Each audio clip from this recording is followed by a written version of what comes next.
Baik pendengar Pro 1 dimanapun Anda berada ya saat Pro 1 ini. RRI ND, Kanal Inspirasi.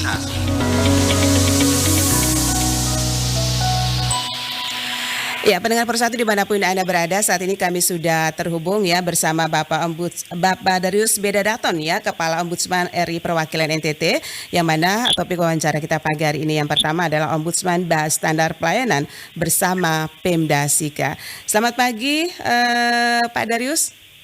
Selamat pagi RRI ND. Ya, salam sehat selalu ya. Siap, salam sehat. Oke, terima kasih Pak Darius sudah bersama Pro 1 RRI ND. Ya, Bapak Darius, pada Kamis kemarin 16 Juni 2022 di Ombudsman ya Perwakilan RI NTT melakukan rapat bersama ya dengan Pemda Sika ya begitu ya Pak Darius ya? Iya, betul. Ya, ini terkait dengan membahas standar pelayanan begitu bersama Pemda Sika. Iya, betul. Jadi pendengar sekalian, saat ini Ombudsman Republik Indonesia Provinsi NTT telah menandatangani MOU dan rencana kerja bersama seluruh pemerintah daerah yang ruang lingkup kerjasamanya antara lain melakukan rapat-rapat koordinasi terkait penindaklanjutan laporan masyarakat yang masuk Ombudsman dan di bidang pencegahan kami berupaya bersama-sama memfasilitasi tersusun dan ditetapkannya standar pelayanan bagi seluruh penyelenggara layanan di kabupaten kota termasuk Kabupaten Sika. Itulah kenapa kami menggelar rapat di sana bersama beberapa kepala penyelenggara pelayanan atau kepala dinas untuk segera menyusun dan menetapkan standar bagi yang belum. Kira-kira begitu yang kami dapatkan bersama ya. Ya, Ombudsman memilih di Kabupaten Sika ya yang menjadikan untuk bahas ya standar pelayanan. Kenapa memilih di Sika, Pak Darius? Iya, sebenarnya ini tidak ada syarat khusus ya. Jadi kebetulan karena ada kunjungan ke sana, kami sempatkan untuk langsung berkoordinasi dengan Pemkab. Ini ada sekian banyak Pemkab yang sudah kami raporkan baik secara langsung maupun secara virtual. Ya. Kebetulan karena di Sika kami lakukan secara langsung dan nanti akan berlanjut lagi di kabupaten lain bila kami kunjungi gitu. Oke. Ya, Bapak Darius, kira-kira standar pelayanan seperti apa yang dibahas kemarin? Ya, kemarin standar pelayanan itu adalah perintah dari Undang-Undang 25 tahun 2009 tentang pelayanan publik yang mewajibkan seluruh penyelenggara pelayanan menyusun dan menetapkan standar layanan. Ada kurang lebih 14 standar layanan yang diatur di dalam undang-undang yang wajib disusun dan ditetapkan oleh penyelenggara layanan ya. Mulai dari syarat, pengelola pengaduan, kemudian mekanisme prosedur, alur layanan, berapa biayanya dan seterusnya itu sudah diatur, diminta diatur oleh seluruh penyelenggara pelayanan sehingga ada kepastian pelayanan bagi masyarakat yang menggunakan layanan di instansi itu, begitu ya, Bapak Ibu. Nah, selama ini mungkin ada penyelenggara layanan atau unit layanan yang belum menyusun dan menetapkan sehingga rasa-rasanya pengguna layanan yang datang di kantor itu belum mendapat kepastian layanan baik dari sisi jangka waktu layanan utama ya dan lain-lain gitu ya. Ya, Pak Darius, apakah Ombudsman Perwakilan RI di NTT ini sudah melakukan survei terkait dengan pelayanan yang ada di Nusa Tenggara Timur? Iya, survei yang kami lakukan namanya survei kepatuhan standar layanan yang kami lakukan setiap tahun. Dan kami umumkan kepada seluruh pemerintah daerah juga setiap tahun. Nah, MOU yang kami lakukan itu antara lain juga dalam rangka membahas variabel dan indikator yang mesti disiapkan oleh seluruh penyelenggara agar pada saat disurvei itu skor kita tidak anjlok. Kemarin survei 2021 itu Provinsi NTT dan seluruh kabupaten kota tidak ada penyelenggara layanan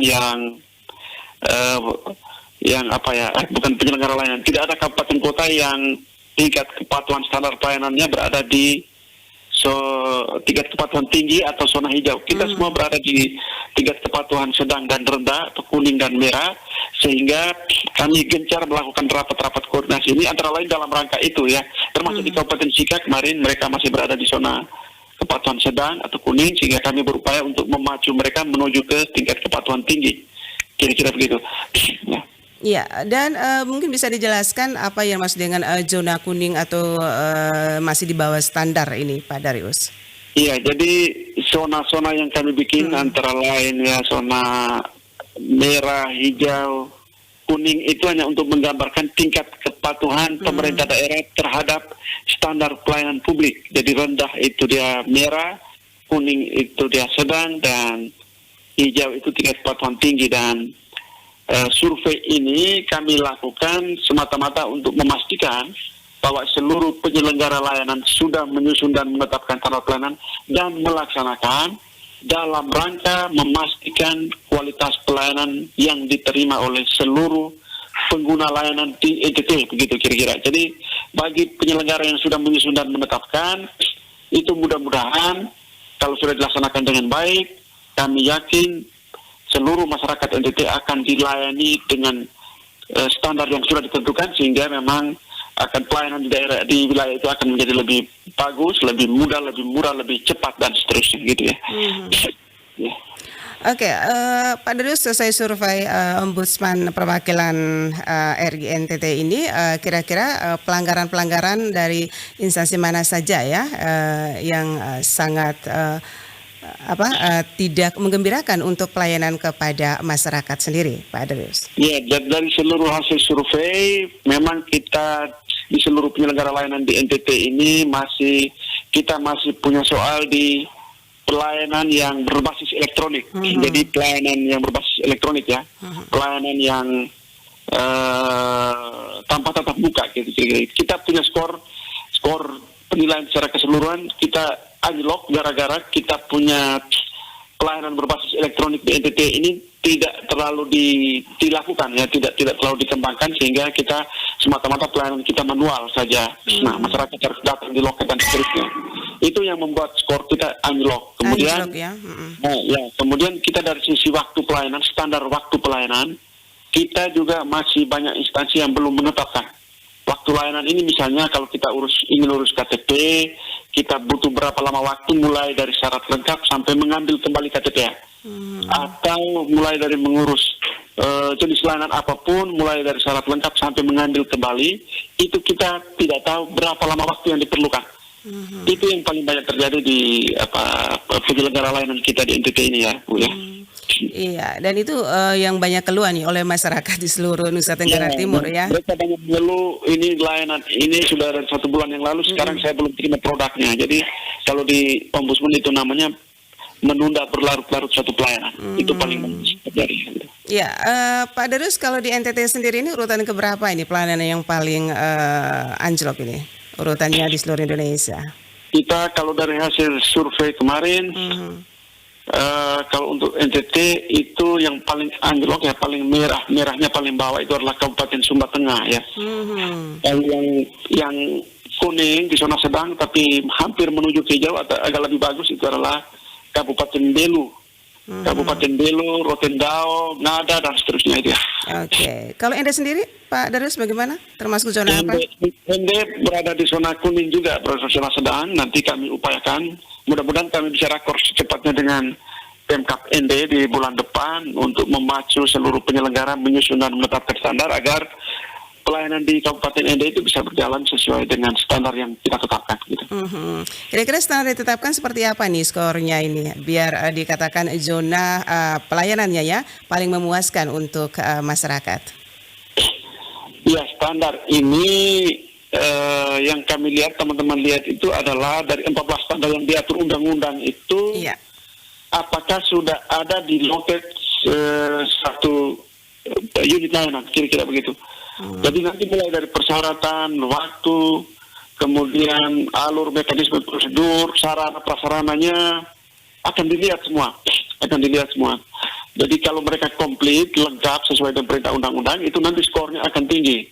Skornya kalau di atas 80 ke 100 itu nanti dikategorikan sebagai skor tinggi atau zona kepatuhan hijau, dan nanti akan mendapat penghargaan dari pemerintah bila tercapai, dan mudah-mudahan Kabupaten Ende nanti bisa untuk itu. Iya, dan itu juga merupakan faktor utama yang menjadi penyebabnya menurunan skor atau pelayanan ya terhadap masyarakat atau publik ya. Ya, itu betul. ya. Jika satu penyelenggara layanan atau unit layanan tidak mempunyai standar pelayanan, itu dapat dibayangkan berarti kita datang dengan informasi yang buta sama sekali di suatu unit layanan. Kita tidak tahu syarat layanannya apa, kemudian jangka waktunya berapa lama, kemudian berapa tarifnya, dan seterusnya. Berapa saya ambil kembali produk ini, kan kita tidak tahu sama sekali kalau mereka tidak menetapkan gitu. Kewajiban pemerintah penyelenggara adalah menyusun, menetapkan, dan mempublikasikan kepada seluruh pengguna layanan agar tahu itu gitu. Oke. Nanti selepas di Sika Maumere kemana lagi nih Pak Darius? Nanti dari Maumere nanti akan ke Ende lagi. Teman-teman akan ke Ende. Sesudah Maumere nanti akan ke Ende. Daratan Flores seluruhnya ya Pak?